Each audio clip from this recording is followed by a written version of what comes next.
పార్వతీ పరమేశ్వరులు, భ్రమరాంబ మల్లికార్జునులుగా అవతరించిన పుణ్యక్షేత్రం, శక్తిపీఠం, ద్వాదశ జ్యోతిర్లింగ క్షేత్రం.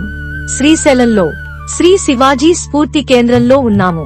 ఇప్పుడు మనం హిందూ పాదషాహి ఛత్రపతి శివాజీ మహారాజు యొక్క దర్బారులో ప్రవేశిస్తున్నాము. మరి శివాజీ చరిత్ర త్రిజామితీయ చిత్రాల ద్వారా తెలుసుకుందామా? విదేశీ మూకల ఆగడాలతో కృంగిపోతున్న భారత భూమిని, ముస్లింల రాక్షసత్వం వలన పీడించబడుతున్న హిందూ సమాజమును, అంతరించిపోతున్న భారతీయ సంస్కృతిని రక్షించే పుత్రుడు కావాలని జిజాబాయి, షాహజీ రాజే పార్వతీ పరమేశ్వరులను ప్రార్థించారు. పార్వతీ పరమేశ్వరుల ఆశీస్సులతో 19 ఫిబ్రవరి 1630 ఫాల్గుణ శుద్ధ త్రయోదశి రోజున హస్తా నక్షత్రం సింహలగ్నంలో గ్రహాలన్నీ అత్యంత మంగళకర స్థితిలో ఉండి అనేక శుభఫలాలు కలిగించే యోగం ఏర్పడిన దివ్య ముహూర్తంలో శివనేరి కోట యందు జిజామాతకు పుత్రోదయమైంది. ఆ కుమారుడే శివాజీ. పూణే ప్రావిన్స్ ప్రజలు స్వరాజ్య ఆలోచనతో ప్రేరణ పొందుతున్నారు. వారు సుల్తాన్ అణిచేవేతలకు వ్యతిరేకంగా గళమెత్తారు. 23 మే 1642 12 సంవత్సరాల బాలకుడు శివాజీ మరియు అతని సహచరులు రోహిణేశ్వర్లోని పవిత్ర శివాలయంలో స్వరాజ్య ప్రమాణం చేశారు. షాహాజీ రాజే ఆశయాలతో, జిజామాత బోధలతో ఎదుగుతున్న శివాజీ శృతి, స్మృతి, పురాణాలు, రామాయణం, మహాభారతం, కవిత్వం, రాజకీయ తంత్రం మరియు యుద్ధ విద్యల్లో నిష్ణాతుడయ్యాడు. గజం, అశ్వం, రథంపై స్వారీ, ఖడ్గం, ధనస్సు, చక్రం, శూలం వంటి ఆయుధ విద్యల్లో నిపుణుడయ్యాడు. అనుపమాన ధైర్యం, దుర్గ నిర్మాణం, వ్యూహం, అప్రమత్తత వంటి శాస్త్రాలలో కూడా పటిమ సంపాదించాడు. అలా శివాజీకి తోటి బాల సైనికులకు బోధన చేస్తూ, శిక్షణను ఇస్తూ భవిష్యత్తు వీరులుగా మలుస్తున్న వీరమాత జిజాబాయి. పూనా నగరానికి సమీపంలోని కొండల మధ్య కనాడ లోయలో ఉన్న నిర్జనమైన తోరణ కోటను శివాజీ తన యువ సైనికులతో కలిసి 1645 నుండి 46 మధ్య స్వాధీనం చేసుకున్నాడు. ఆ కోటకు తూర్పు దక్షిణ దిశలో ఉన్న మురుంబాదేవి పర్వతాన్ని కూడా శివాజీ స్వాధీనపరుచుకుని కేవలం 16 ఏళ్ల వయసులో దానిమీద రాజ్గఢ్ కోటను నిర్మించాడు. ఇది మరాఠా సామ్రాజ్యపు మొదటి రాజధానిగా నిలిచింది. 1654 నుండి 59 మధ్యలో శివాజీ మహారాజు ఖాందేరి, కొలబా, కర్ణాటకలోని కర్వార్ వంటి సముద్ర తీర కోటలను జయించాడు. హిందూ సామ్రాజ్యానికి బలమైన నావికాదళం అవసరమని గ్రహించి ఫ్రెంచ్ మరియు పోర్చుగీస్ నిపుణుల సహాయంతో రకరకాల యుద్ధ నౌకలను నిర్మించడం ప్రారంభించాడు. గల్బట్, గురబా, తలండి, తిర్కెటి, మహగిరి మరియు తరువంటి యుద్ధ నౌకలు మరాఠా సముద్ర శక్తికి ప్రతీకలయ్యాయి. మఛవా, బటేలా, సిబద్, బాలావ్, మంజి వంటి వ్యాపార నౌకలు వాణిజ్యంలో ఉపయోగించబడ్డాయి. 1674 నాటికి శివాజీ వద్ద సుమారు 85 యుద్ధ నౌకలు ఉండేవి. శ్రీమానిక్ భండారి 1654 నుంచి 1679 మధ్య అడ్మిరల్ గా వ్యవహరించారు. ఇది నిజమైన మరాఠా నౌకాదళ ఆరంభం. దక్షిణ భారతదేశంలోని సుల్తాన్ ఆదిల్ షాహీకి శివాజీ మహారాజు యొక్క పెరుగుతున్న శక్తి అసహనంగా మారింది. ఆదిల్ షాహీ భార్య బారీ సాహిబా రాజసభలో ఒక తాంబూలం పెట్టి శివాజీని చంపిగాని బంధించిగాని తీసుకురావాలని, ఈ తాంబూలమును స్వీకరించి ఆ కార్యాన్ని పూర్తి చేయగల ధైర్యవంతుడు ఎవరైనా ఉన్నారా అని సవాలు విసిరింది. అందరూ నిశ్శబ్దంగా ఉండగా అఫ్జల్ ఖాన్ ముందుకు వచ్చి, శివాజీ ఎవరు? గుర్రం దిగే అవసరం కూడా లేకుండా అతడిని బంధించి తీసుకొస్తాను అని గర్వంగా అన్నాడు. కాని శివాజీ ధైర్య సాహసాలు తెలిసిన అఫ్జల్ ఖాన్ కి భయం కలిగింది. అందువల్ల యుద్ధానికి బయలుదేరే ముందు తన మరణం తరువాత అనైతికంగా ప్రవర్తించగలరన్న శంకతో తన 64 మంది భార్యలను క్రూరంగా హతమార్చాడు. అలా అఫ్జల్ ఖాన్ యాత్ర శివాజీ మహారాజుపై ప్రారంభమైంది. 1659 నవంబర్ 10న ప్రతాపగఢ్ కోట వద్ద శివాజీ మరియు అఫ్జల్ ఖాన్ కలుసుకున్నారు. అఫ్జల్ ఖాన్ రహస్యంగా తన దుస్తులలో దాచిన కత్తితో శివాజీపై దాడి చేయడానికి ప్రయత్నించాడు.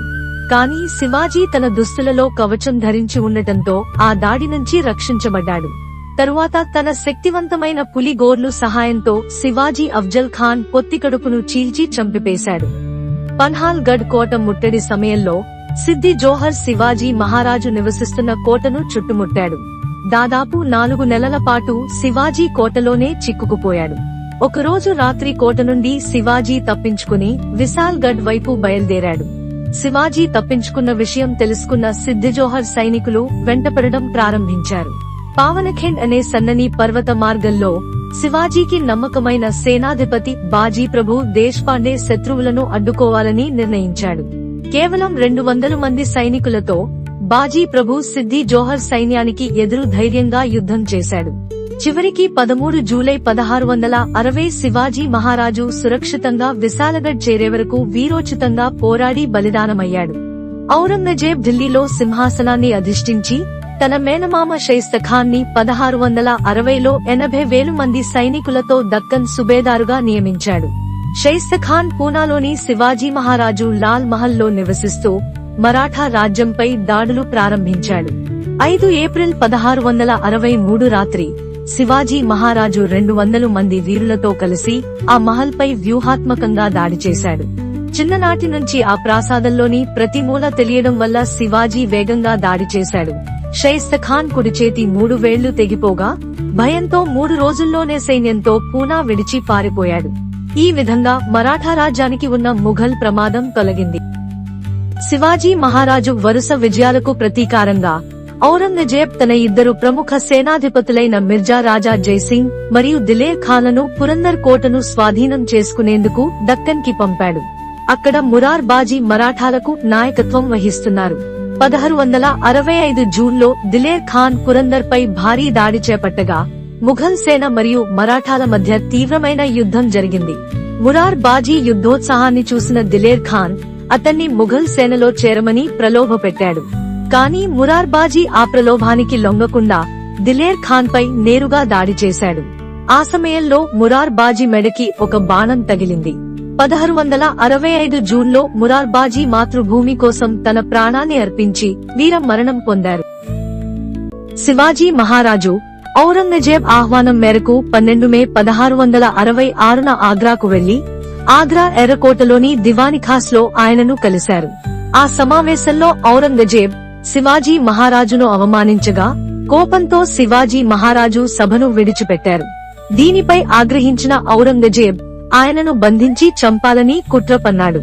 అయితే శివాజీ మహారాజు తన కుమారుడు సంభాజీతో కలిసి 17 ఆగస్టు 1666న పండ్ల బుట్టల్లో దాక్కుని ఆగ్రా నుండి తప్పించుకున్నారు. 3 నెలల సుదీర్ఘ ప్రయాణం అనంతరం 20 నవంబర్ 1666న రాజగఢకు సురక్షితంగా చేరుకున్నారు. శివాజీ మహారాజు కార్యకలాపాలను అరికట్టేందుకు ఔరంగజేబు మిర్జా రాజా జైసింగ్ ను భారీ సైన్యంతో మరాఠా రాజ్యంపై దండయాత్రకు పంపాడు. శివాజీ మహారాజు ఒక అడుగు వెనక్కి వేసి జయసింగ్ తో ఒప్పందం చేసుకున్నారు. ఆ ఒప్పందంలో శివాజీ మహారాజు 23 కోటలను మరియు 4 లక్షల హోళ్ల ఆదాయం వచ్చే ప్రాంతాన్ని మొఘలులకు అప్పగించారు. ఈ కోటలను తిరిగి స్వాధీనం చేసుకునే యజ్ఞాన్ని సుబేదార్ తానాజీ మాలుసరే ప్రారంభించాడు. తన కుమారుడు రాయిబా వివాహం 6 రోజుల్లోనే ఉన్నప్పటికీ తానాజీ 300 మంది సైనికులతో బయలుదేరి 4 ఫిబ్రవరి 1670న సింహగఢ్ కోటను జయించాడు. కానీ యుద్ధంలో ఉదయ్ భాన్ రాథోర్ తో పోరాడుతూ వీరమరణం పొందాడు. శివాజీ మహారాజు కోటను చూసి బాధతో గఢ్ ఆయా పశ్చిమ్ గయా అన్నారు. సామాన్య శకం 1672 శ్రావణ మాసంలో శివాజీ మహారాజు చాఫల్ సమీపంలో సమర్థ రామదాస్ స్వామిని కలిశారు. శివాజీ మహారాజు పుట్టినప్పటి నుండి ఆయన సాహసాలు, వీర చరిత్రలు ఆ మహాత్ముడికి ఆయన మంత్రుల ద్వారా తెలిసాయి. ఇద్దరూ కలిసినప్పుడు వారిద్దరి మధ్య లోతైన ఆధ్యాత్మిక బంధం ఏర్పడింది. శివాజీ మహారాజు స్వామీజీకి నివాసార్థం పల్లి కోటను గురు దక్షిణగా సమర్పించాడు. 1645లో తోరణ కోట విజయంతో హిందూ సామ్రాజ్య నిర్మాణం ప్రారంభించిన శివాజీ మహారాజును ఆ సమయానికి ప్రజలు ఒక సుబేదారుగానో భోస్లే వంశ యువరాజుగానో మాత్రమే భావించేవారు. కాని కాశీ నుండి గాగా భట్టు అనే ప్రముఖ పండితుడు అందరు రాజులకు వర్తమానం పంపి ఇలా ప్రకటించాడు: శివాజీ కేవలం మహారాష్ట్రకు రాజు కాదు, యావత్ భారతదేశానికి సామ్రాట్, హిందూ పదపాదశాహి. ఆనందనామ సంవత్సరం జ్యేష్ఠ శుద్ధ త్రయోదశి శనివారం 6 జూన్ 1674న రాయగఢ్ కోటలో శివాజీ మహారాజుకి హిందూ పదపాదశాహిగా పట్టాభిషేకం ఘనంగా జరిగింది. సభలో ప్రజలు ప్రౌఢ ప్రతాప్ పురందర్, క్షత్రియ కులావతంస, సింహాసనాధీశ్వర్, మహారాజాధిరాజ శ్రీ శివఛత్రపతికి జై అంటూ జయ జయధ్వానాలు చేశారు. ఈ వేడుకకు ఆంగ్ల రాయబారులు Henry Oxenden, George Robinson, Thomas Michael హాజరై అమూల్యమైన బహుమతులు సమర్పించారు. ఈ పట్టాభిషేకంతో భారత స్వాతంత్ర్య సార్వభౌమాధికార భావన పునరుద్ధరించబడింది. 5 ఫిబ్రవరి 1677న దక్షిణ భారత దిగ్విజయ యాత్రలో భాగంగా శివాజీ మహారాజు గోల్కొండ పాలకుడు అబుల్ హసన్ తానాషా కుతుబ్ షాను కలిశారు. శివాజీ మహారాజు భాగ్యనగరంలో ప్రవేశించినప్పుడు నగరం మొత్తం కుంకుమకేసర రంగోళీలతో, గుడి తోరణాలతో అలంకరించబడింది. ప్రజలు బంగారు, వెండి పుష్పాలను కురిపిస్తూ శివాజీ మహారాజుకు ఘన స్వాగతం పలికారు. గోల్కొండ పాలకుడు యుద్ధం చేయకుండా శివాజీ మహారాజుతో సంధి కుదుర్చుకున్నాడు. కర్ణాటక రాష్ట్రంలోని కొప్పల్ ప్రజలు పఠాన్ల క్రూరత్వం, అమానుష హింసల నుండి విముక్తి కోసం శివాజీ మహారాజును ఆశ్రయించారు. వెంటనే శివాజీ మహారాజు ఈ బాధ్యతను సర్దార్ హంబీర్రావు మోహితేకు అప్పగించాడు. హంబీర్రావు తన సైన్యంతో కొప్పల్ వైపు దండయాత్ర చేశాడు. ఘోర యుద్ధంలో నాగోజీ జేధే ఖాన్ యొక్క ఏనుగును గాయపరిచాడు. కానీ హుసేన్ ఖాన్ మియానా వదిలిన బాణం తగిలి తీవ్రంగా గాయపడ్డాడు. చివరగా హంబీర్రావు మోహితే ఖాన్ను పట్టుకుని సంకెళ్లతో బంధించాడు. ఈ యుద్ధంలో సుమారు 2000 గుర్రాలు, కొన్ని ఏనుగులు మరియు అనేక సంపదలను స్వాధీనం చేసుకుని స్వరాజ్యం కోసం శివాజీ మహారాజుకు సమర్పించాడు.